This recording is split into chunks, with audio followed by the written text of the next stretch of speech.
మరి తెలంగాణ రాష్ట్రం వచ్చిన తర్వాత పూర్తి చేయాల్సిన ప్రాజెక్టులు 10 సంవత్సరాలు ఎందుకు పూర్తి చేయలేదు అని చెప్పి ఈరోజు నేను వారిని అడగదలుచుకున్నా. ఈరోజు మా గురించి మాట్లాడుతున్నావు కదా, పాలమూరు రంగారెడ్డి ఎత్తిపోతల పథకానికి 25,000 కోట్ల రూపాయలు కాంట్రాక్టర్లకు బిల్లులు ఇచ్చినవు తప్ప ఉద్దండాపూర్ భూసేకరణకు ఈరోజు ఎందుకు రైతులకు నష్టపరిహారం ఇవ్వలేదు అని నేను అడుగుతున్నా.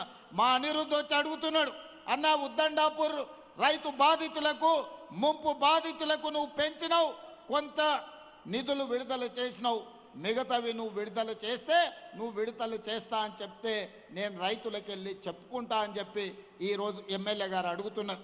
ఈనాడు బీమా కావచ్చు, కొన్ని సంగం బండలో ఒక బండ వలగొడితే 12 కోట్ల రూపాయలు ఇస్తే 10,000 ఎకరాలకు నీళ్లు వచ్చేది, 10 గ్రామాలకు నీళ్లు వచ్చేది.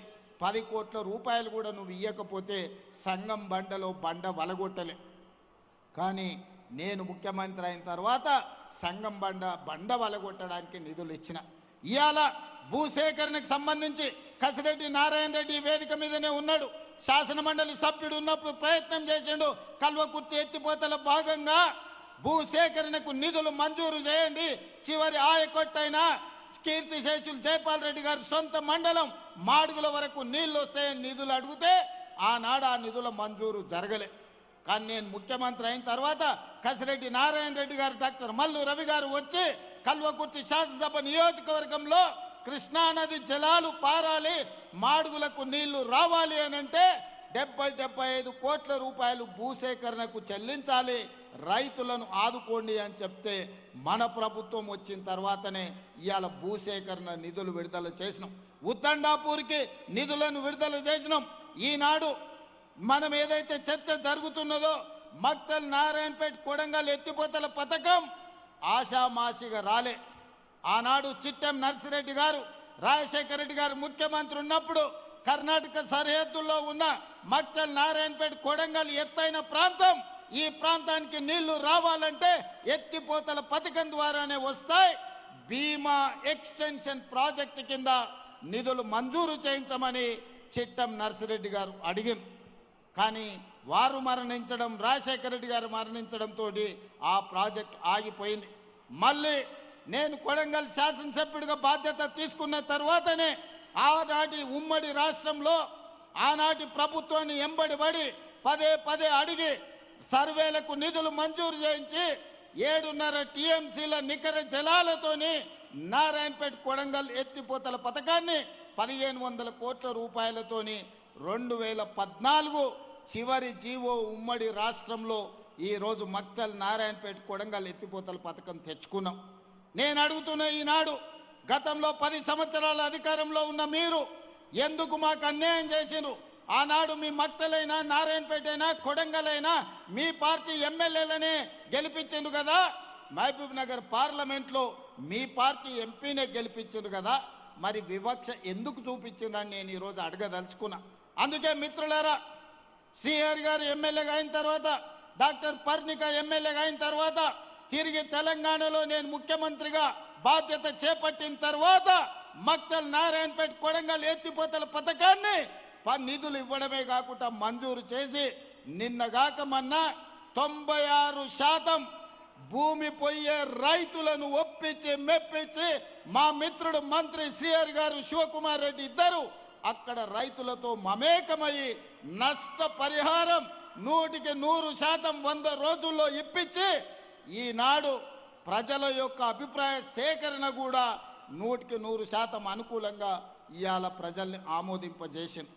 మేము ఉండబట్టి, ఈ జిల్లా వాడిని కాబట్టి ఈనాడు ఈ ప్రాంతంలో ఉండే సమస్యల్ని, ఈ రైతుల కష్టాలను అర్థం చేసుకొని, అది కల్వకుర్తి పథకమైన జూరాల దగ్గర బ్రిడ్జ్ కావాలి, జూరాల కట్ట తెగిపోయేటట్టుంది, ఆ ప్రాంతంలో ఎక్కువగా ప్రయాణం చేస్తుండ్రు, దానికి కొత్త బ్రిడ్జ్ కావాలి అని కృష్ణమోహన్ రెడ్డి గారు శ్రీహరి అడిగితే 123 కోట్ల రూపాయలతోని జూరాల బ్రిడ్జ్ను కాపాడడానికి ఇవాళ ఒక కొత్త బ్రిడ్జ్ను మనం మంజూరు చేసుకోవడం జరిగింది. మిత్రులారా, ఇవాళ ఆలోచన చేయండి. ఈ జిల్లాలో ఉన్న పాత్రికేయ మిత్రులకు నేను విజ్ఞప్తి చేస్తున్నా, మీరందరూ కూడా ఈ జిల్లాలోనే పుట్టి ఈ జిల్లాలోనే పెరిగిన పాలమూరు బిడ్డలే. ఈ ప్రాంతంలో ఉన్న ఏ ఒక్క ప్రాజెక్ట్ అయినా 10 సంవత్సరాల ఆనాటి ప్రభుత్వం ఎందుకు పూర్తి చేయలే? ఇవాళ పొంకనాలు కొడుతున్న మంత్రులు ఆనాడు మంత్రులుగా పనిచేసిరు. ఏ ఒక్క రోజైనా కేసీఆర్ దగ్గరికి వెళ్ళి ఈ ప్రాజెక్టులు పూర్తి చేయి, మా పాలమూరుకు నిధులు ఇవ్వండి అని ఏ ఒక్క రోజైనా అడిగినరా? అడిగే ధైర్యం మీకు ఉన్నదా? కనీసం అనుమతి లేకుండా ముఖ్యమంత్రి గారి దగ్గరికి వెళ్తే ఫామ్ హౌజుల కన్నా మిమ్మల్ని రానిచ్చిండా? ఇవాళ మీరొచ్చి పనులు చేస్తున్న మమ్మల్ని తప్పులు పట్టే ప్రయత్నం చేయడం అంటే మీ చేతగాని తనాన్ని కప్పిపుచ్చుకోవడానికి, ఆ చెత్త ప్రచారాన్ని మా మీద చెయ్యడానికి మీరు ప్రయత్నం చేస్తున్నారు. అందుకే మిత్రులారా, ఈనాడు జిల్లా ప్రజలకు నేను విజ్ఞప్తి చేయదలుచుకున్నా. ఇవాళ మనకు మొట్టమొదటి ముఖ్యమంత్రిగా హైదరాబాద్ రాష్ట్రానికి బూరుగుల రామకృష్ణారావు గారు బాధ్యత వహిస్తే 75 సంవత్సరాల తర్వాత అదే తట్ట పని, బట్టి పని, పార పని చేసే పాలమూరు బిడ్డకి ఈరోజు రెండవసారి తెలంగాణ రాష్ట్రానికి ముఖ్యమంత్రి అయ్యి ఈ జిల్లా సమస్యల్ని తీర్చే అవకాశం వచ్చింది. వాళ్ళ కడుపు మంట అంతా గదే. మా చేతి కింద, మా చెప్పు కింద ఉండాల్సిన వాళ్ళు, మా మోచేతి నీళ్లు తాగి బతకాల్సిన వాళ్ళు ఈరోజు రాష్ట్రాన్ని నడిపిస్తారా, పాలమూరుకు నిధులను మంజూరు చేస్తారా అని చెప్పి ఇవాళ కుట్రతోని మళ్ళీ మీ దగ్గరకు వచ్చే నాటకాలు మొదలు పెట్టిండ్రు. అందుకే నేనన్నా, ఇవన్నీ కాదు, సభలు పెట్టుడు, ఉపన్యాసాలు ఇచ్చుడు, జబ్బలు జరుచుకున్నాడు కాదు, శాసనసభలోకి రా, చర్చ చేద్దాము, ఎవరు ఏందో ప్రజలకు చెబుదామని శాసనసభలో సవాలు విసిరిన. రోజంతా చర్చ పెట్టిన, నీళ్లు నిజాలు ప్రజలకు వివరించిన. నిజంగానే తెలంగాణకు వాళ్ళు ప్రాజెక్టులు తెచ్చుంటే, తెలంగాణ ప్రాజెక్టుల నిర్మాణం పూర్తి చేసి ఉంటే శాసనసభలో మనల్ని అడగడానికి, కడగడానికి వాళ్ళకు అవకాశం ఉండే. మరి ఎందుకు పారిపోయినరో సభ నుంచి మీరు ఒక్కసారి ఆలోచన చెయ్యండి. ఈనాడు శాసనసభలో చర్చ పెడితే చర్చకు రానోళ్ళు, ప్రజల సమస్యల గురించి మాట్లాడనోళ్ళు ఇవాళ మనల్ని ప్రశ్నించే వాళ్ళ మీరు ఒక్కసారి ఆలోచన చేయండి.